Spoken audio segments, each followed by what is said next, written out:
in our learning from how to respond to the roadblocks of life. The first step was to face the worst. The second step is to believe the best. We have just celebrated Palm Sunday, Good Friday, and Easter. And let us never forget that God, who was controlled at history's darkest hour, is still in control today. Only a good God could transform our darkest hour into the world's greatest hope. At the cross, we saw how far humankind would travel in its hatred. But at the cross, we also see how far God would travel to demonstrate his perfect love for us. Paul could go forward in every circumstance because he experienced the risen Christ on the Damascus road. He lived on this side of the Easter message, and so do we. And that's why we keep whistling even in the dark, because God is already at work to defeat this virus. We go forward in faith because we have a center, a foundation that is firm and holds in every circumstance of life, as the Apostle Paul testifies to. And this allowed Paul to be content in every circumstance of life that he found himself immersed in. The famous preacher, Dr. Leslie Weatherhead, shared how during the Second World War, his church location was changed 20 times. 20 times his church was bombed or destroyed by fire. Imagine that. Without internet or cell phones, his congregation met weekly for worship. He shared how during that time a quote from the poet Browning sustained him. "If I stoop in a dark, tremendous sea of clouds, it is for but a time. I hold God's lamp close to my breast.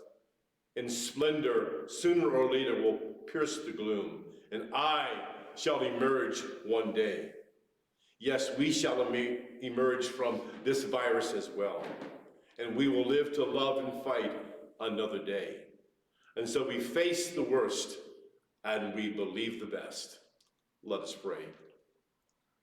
Once to every man and nation comes the moment to decide. In the strife of truth with falsehood, for the good or evil side, some great cause, some great decision, offering each the bloom or blight, and the choice goes by forever, twixt the darkness and the light. Amen. The third thing that I would like to share with you is we do the most. We face the worst, we believe the best, and now we do the most. The Apostle Paul was under house arrest in Rome, chained to Roman soldiers, and so therefore he began witnessing to them. He received guests and prepared for his legal defense. He sent a thank you note back to the church at Philippi by the way of Epaphroditus. We know it today as the book of Philippians, which is filled with a joyful message that has been nourishing the spiritual life and the courage of God's people for over 2,000 years. In this letter, even though he was under house arrest, he testified how God is using his chains and his imprisonment for the advancement of the gospel. He teaches them, he exhorts them to shine like stars in the midst of the crooked and perverse times in which they lived.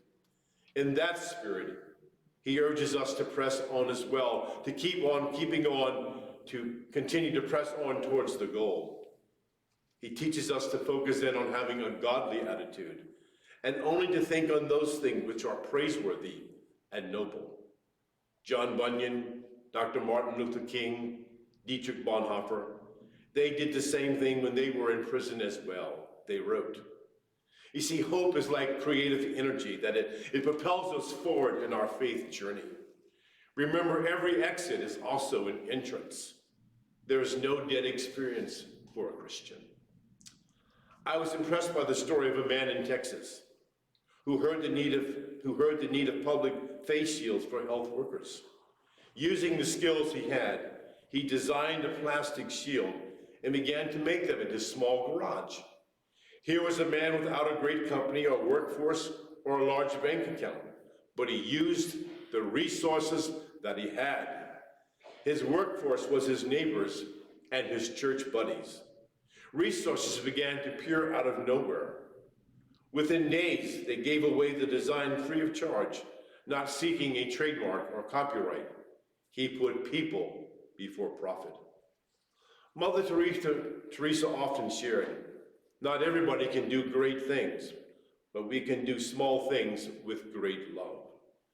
That reminds me of the story in John's Gospel of the small lad in the 6th chapter in verses 1 through 15, who gave a small lunch to Jesus, and 5,000 were fed. They all did the most. I love the story of a 6th grade teacher, Chris Wabu in South Dakota, who helped one of his students who was having trouble doing her math assignment.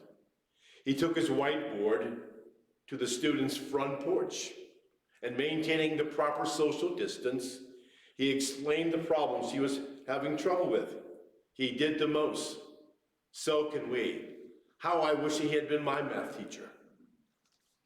Yes, people all over the country are making masks, making shields like people of this church, repurposing garages and factories to make uniforms and gear necessary for the healthcare providers.